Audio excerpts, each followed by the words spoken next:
السلام عليكم ورحمة الله وبركاته. مرحبا بكم في قناة باسد بلوج. اشتركوا في القناة وفعلوا الجرس ليصلكم كل جديد. نحن هنا لنقدم لكم محتوى موثوقا ومتنوعا يشمل أخبار الرياضة، الصفقات العسكرية، السياسة، مشاريع المغرب وتطورات البنية التحتية. كونوا من عائلة القناة واحرصوا دائما على اطلاع على كل جديد ومفيد. وشكرا لكم على دعمكم وتشجيعكم الدائم، ولا تنسوا الدعاء لأهل غزة. قبل أن نبدأ الفيديو، هدفنا الآن هو الوصول إلى 5000 مشترك قبل نهاية هذا الشهر، وبفضل دعمكم المستمر نحن واثقون أننا قادرون على تحقيق ذلك. في هذا الفيديو نقدم لكم تغطية حصرية وآخر المستجدات بخصوص أشغال ملعب البريد بمدينة الرباط، أحد أهم المشاريع الرياضية التي تشهدها العاصمة المغربية خلال هذه الفترة. الأشغال تعرف تقدما ملحوظا، حيث تم الانتهاء من بناء الطابق الأول، في حين وصلت المدرجات الثانية إلى مراحل متقدمة من الإنجاز. كما تشهد محيط الملعب أشغالا موازية تشمل التهيئة الحضرية، ممرات الجماهير والمرافق الإدارية، في إطار مشروع متكامل يهدف إلى توفير ملعب بمعايير حديثة يخدم الفرق الوطنية والجمهور الرياضي المغربي. الجهات المسؤولة عن المشروع أكدت أن ملعب البريد سيكون جاهزا في الموعد المحدد، مما يعكس الجدية والالتزام بإنجاز هذا الورش. لا تنسوا دعمنا بالإعجاب والمشاركة، وشاركونا رأيكم في التعليقات.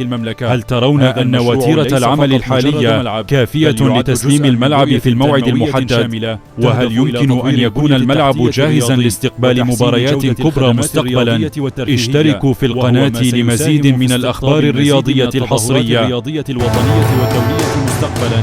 تابعوا معنا في هذا الفيديو تفاصيل تقدم الأشغال، صور حصرية من داخل الورش، وتحليل شامل لمراحل الإنجاز. ولا تنسوا دعمنا بالاشتراك في القناة وتفعيل الجرس ليصلكم كل جديد حول مشاريع المغرب والتنمية الرياضية في البلاد.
هل تعلم أن أكثر من 90% من المشاهدين يتابعون دون الاشتراك في القناة؟